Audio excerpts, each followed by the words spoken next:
Allah Teala Kur'an-ı Kerim'de Resulullah'a näme aýdýa?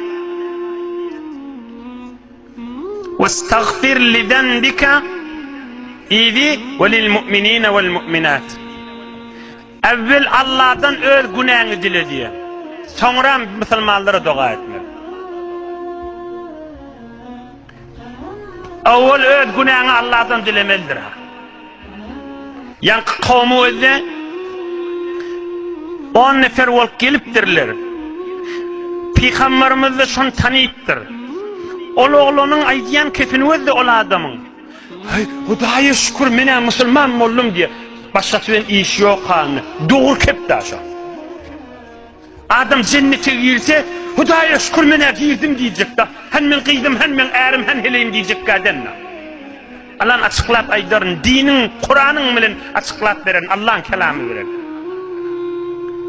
Ey cemaat, evvel özümüzü Allah'ın mehabbetini, Resulullah'ın mehabbetini ve cehennem odundan azat etmek özümüze gaim olmalıdır. Evvel özümüzde, yan namaz okanızda 4 rekat farzda, 2 rekat sünnette, 3 rekat vitirde, 3'ü sünnete salam verecek olanızda ne okuydunuz? Allahumma gfir li ve valideyye. Enatan hormatı ken hiç gurrun yok. Ol enatadan önce evvel özüne dua etmeli. Allahumma gfir li, Hudaya men günahım geçtim. Evvel özün dua etmeli. İdiname ve li valideyye, enatanın da günahını geçtim. Evvel özüne dua etmeli.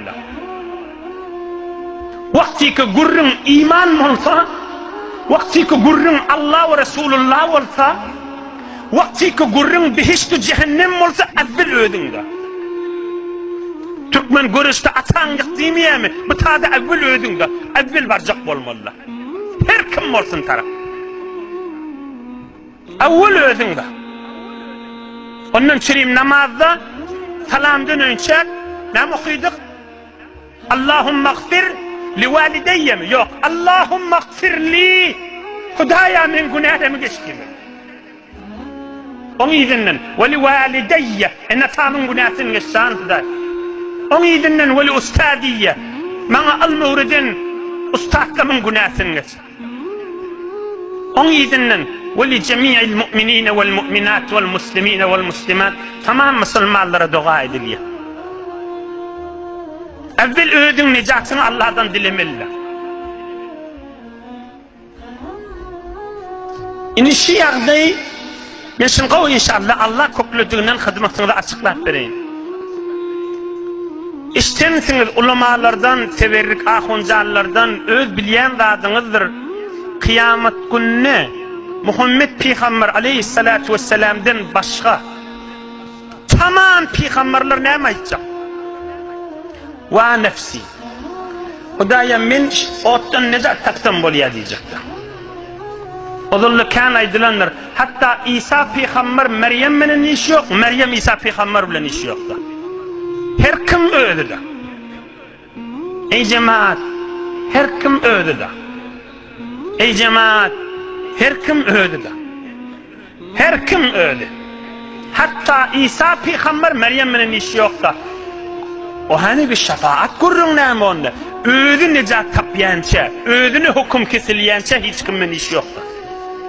Şefaat dediği beyliklerin elinden tutağa deyip Allah'ın icazı vermeli. Özü belli olayança hiç kimden iş yok. Bir Muhammed Peygamber aleyhissalatu vesselam secdeye gidip fakat ummatını dilep duracak. Yine dikkat edin, şu yağdayı kıyamatta değil mi? Şu mahal son hesabını çekmeli. Ödüm deyip duracak o kıyamatta. Şu mahalla şey diyeyim ben, hemen ödüme necat vereyim diyeyim öyle. Neyin ki o ciri değil ki bir halk benim işimiz yok. Yöne evvel ödüm de eynuhu dirman ulumalın biz namazımızın içinde üvreden dualar. Allahümme gfirli evvel ödüm enatam ustadım tanram beyliki musulmanlıda. Beyliki musulmanlığın içinde erheleyde giriye, oğul giyde giriye, tamam hem tayede giriye, dua edip tapşırılı da giriye, tapşırmadık da giriye. Kıyamatta şu yağday düşecek. Yanka adamın aydan kefini özde. Müslüman bulunmayına näme deyiptir? Hudaya şükür men Müslüman boldum deyiptir. Ondan sonra mı deyiptir? Ya Resulullah ülküdelle va ola näjire bolar deyip. Indi bir juda, indi bir izinden gelýän gördüň da. Ulu kan görürün haşa. Hazreti Sa'di aleyhirrahman amediye. بجاyi ki dehşet khorand enbiya, bejayî ki dehşet khorand enbiya, tu uzri günahçı dari biya. Ey bir yerdeki peygamberle aldırap titrep, "Hewecan Huday nädir bolar kan" diýip tuqa. "Ey oğlancık sen näme diýjek Hudaýa" diýipdir. "Saňa maň aýt ya, hey oğlancık" diýip. Peygamberle aldırap titrep, İbrahim peygamber aytacak Hudaýa men Halilullah sen dostun dämi diýjek da. Şeýle aldyrma ýagdaýa düşjekdi. Men Halilullah sen dostun dämi diýjek. Yani nejat tapýan näme diýjek da cehennemden. Men mal gurrun mer gitmeli lazım ha derdi. Oturup fikir etmeli lazım. Hem özümden çirim hem sizde. Ama ana şey diýmeli, ey cemaat bir yarım saat oturup bir fikir diýelim diýmeli. Asıl hakikat ýagdaýa basak şey etmeli. Yani o bernama girmeyli, özünüzden çirim bir nasihati zept edilip ýanyňyzda ya yazdan goýun, jüýüňizde saklaň, bir ýerik ýapşyrdan goýun, ýüregiňizde goýun, goýmaly görüňde. Kur'an-ı Kerim'de näme görüňmi? Kur'an-ı Kerim'de şaýdan görüňmi? Hemmeňiz bilýän suraňyzda. Abasa ve tawallan içinde. A'udhu billahi mineşşeytanirracim. Yevme yefirrul mer'u min ahihi. Adam öz doğundan gaçşakda. Ve sahibetihi ve benihi. Adam öz hiliyinden ärinden gaçşakda. Adam öz oğlun şol öde ve benihi öz balasından gaçşakda. Şeýlen görýär oğlu wada gaçyp gitjekda şondan. Ve sahibetihi ve benihi. Oğlundan en atasından. Yevme yefirrul mer'u min ahihi ve ummihi ve abihi. İnesinden dedesinden adam kaçacakta. O inem geliyor. Bu kulüp beyle gidecekta. Her kim öz tanışından kaçacaktan da. Hud Allah'ın kelamı bardan tercümeli Kur'an'dan gözdek görağın. İyidinden tefsirlerini gözdek görün näme gördüňmi?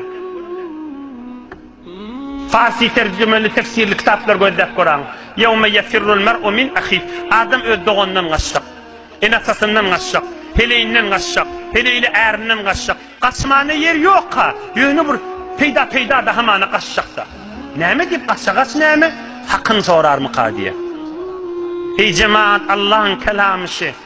Ey doğun tuklum Allah'ın kelamışı. Ey keplep duran qari. Allah'ın kelamı havasın cem olsun. Hudaýa ihtiýaçyn Kur'an-ı Kerim'de.